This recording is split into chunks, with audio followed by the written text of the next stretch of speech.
history on this is that when I did my first ever teacher training, I did not want to teach yoga. I actually only wanted to learn the stuff that all my yoga teachers knew. But getting up in front of people and teaching yoga was not in my game plan. But I wanted to know the names of the poses and the history of yoga and some of the philosophy that my yoga teachers talked about. So I developed this training to cover all of the stuff that I wanted to know, except for the teaching part. And then the second half, after Yoga 101, is really focused specifically on how to teach yoga, the style that we teach. We have two programs. We have one that's for our power yoga classes and one that's for our spry classes. So regardless of which teacher training program you might one day be interested in, Yoga 101 is the foundation for all of our teacher training. And it's really suitable for anybody who's interested in yoga, regardless of whether or not you want to be a teacher. With that in mind, I'm going to dive into what Yoga 101 is. Okay. So when people ask me what is Yoga 101, this is one of the ways I describe it. I call it a liberal arts degree in yoga. So before you dive specifically into any kind of yoga, there's a whole lot to learn about the breadth of yoga. And in fact, when I got done with my first 200-hour yoga teacher training program, I still didn't really know specifically what I wanted to teach. Because there is a lot to yoga. So this program is meant to expose you to that, just like a liberal arts degree would in college. And then when you want to specialize, you can kind of pick based on the knowledge you have of all the possibilities. What it includes is a lot of stuff, and we're going to cover it a little bit in depth. So it's not like it's going to be very superficial. We're going to dive into these and spend a few hours in each workshop looking at various aspects of the practice. So at the top is postures, which we're all familiar with because that's where most of us start our yoga practice. And then the other elements, some of these are covered in a single 2-hour workshop. Some of them are covered in 5 or 6 workshops, but all of these are covered at some level. So we actually have a lot of workshops on postures. We break it down into 9 different workshops to get through all of the postures in our practice. We have a 2-hour workshop on the breath and bandhas only. So 2 whole hours, which in reality isn't a lot of time to speak about the whole world of breathing and yoga, but we are able to go pretty deep into the different techniques and the physiology of how the respiratory system works.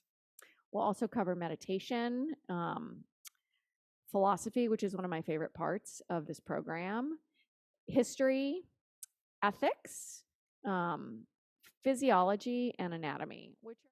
So starting with asana, this is actually a photo from one of our Yoga 101. We used to call it yoga camp when we do it all in 1 week. This was in Costa Rica. And we spent a lot of time doing this, which is basically looking in depth at specific postures. Somebody does a demonstration.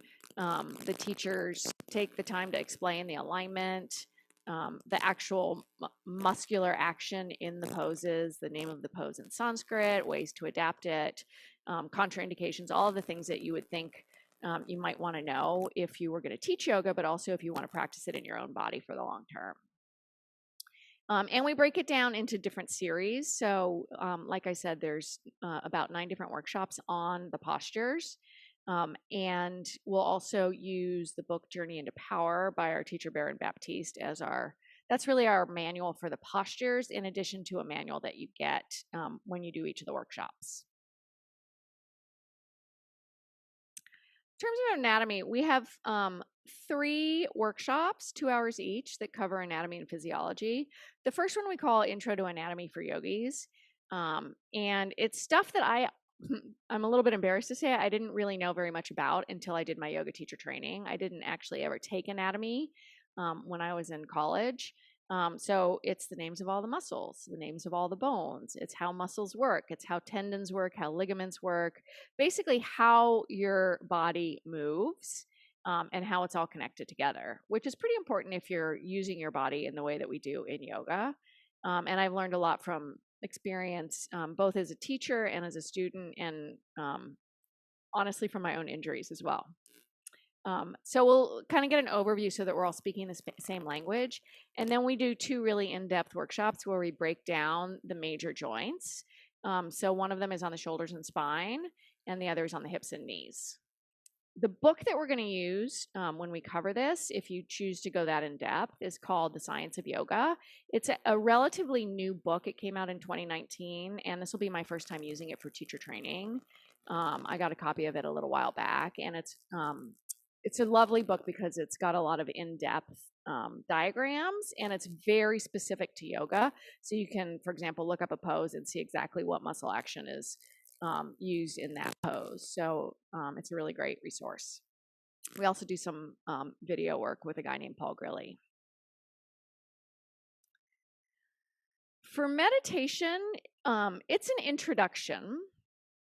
I will invite you, if you decide to do teacher training, to begin a regular meditation practice if you don't have one. The book that we use is my all-time favorite book on meditation by Thich Nhat Hanh, which is called The Miracle of Mindfulness.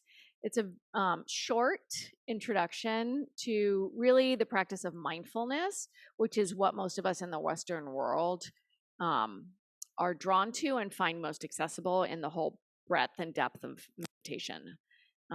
So that's the kind of the foundation for that. And we have a workshop entirely dedicated to understanding a little bit of the history of meditation and how it works.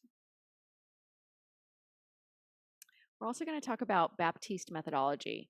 So you may or may not know this, but what we teach in this studio is based on the methodology of Baron Baptiste. And what I love about what he teaches is that he's made it very accessible to us as Westerners. So what you'll learn in a workshop that we call What is Yoga is there's a long history to yoga, and what we do now is derived from that history. And he's done a really great job of creating a practice that's accessible and also challenging, which is what I think most of us want, is the ability to scale it up or scale it down depending on what we need. So we're going to talk a little bit about how his methodology works, and whether you practice SPRY classes or SPY classes, it's all the same methodology. And at a very broad level, it's even the same sequence that we use for both kinds of classes. It's a little bit disguised by some of the names that we use for things, but it's basically all the same thing because yoga is yoga, ultimately. Also in methodology, we talk about the breath and the bandhas and go into some depth on the actual sequence that we use. If you don't know this, we do have a sequence. We have sequences for SPRY and for the hot power yoga classes. And the way it works in our methodology is it's not a script, it's a blueprint, is the way I like to describe it. So my husband's actually an architect, and you start with blueprints, and then what gets built depends on what's happening on the ground when you're doing the building. And that's really how it is when we come in here to teach. We have a blueprint, and then our job is to look, listen, and see what's happening in the room, and then adapt the sequence and offer tools based on what we see happening in the room. So it'll feel familiar, but it's not always going to be exactly the same. So that's how it works in the methodology. We also do a decent amount of inquiry work. In the Yoga 101 part of our training, there's 2 books that we'll use to kind of just really scratch the surface of philosophy in yoga. One of them is the Yoga Sutras, which is probably studied in every yoga teacher training program. I think it's actually required by the Yoga Alliance. And we take a broad view of it and focus on certain parts of it. It's the kind of book that you would read over and over again. And so this course, we have 2 hours to dive into what is this about. You may or may not choose to read it. I've designed the way we covered it in this course that if you haven't read it, you're still going to get a lot out of the workshop. So no worries about whether or not you feel like you're up for reading the Yoga Sutras. And then the Bhagavad Gita is the other text that we read. And both of them are translations by this gentleman, Swami Satchidananda. And I choose these translations because they're very easy for us to read as Westerners. He lived in the United States for a very long time and taught Western students. And so his metaphors and his descriptions of the ideas are more accessible than some of the other translations that I've read.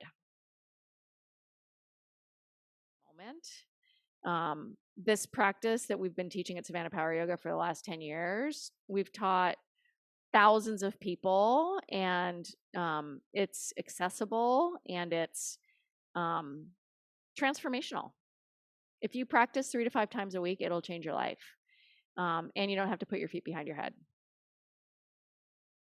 And I can teach it to seniors. I mean, basically that's what Spry is. It's Journey into Power adapted for aging bones and joints. So that's why I teach it. And you may or may not want to teach it, but learning kind of all the nitty-gritty behind how it works and what the philosophy is really what we're talking about in the first part of the program.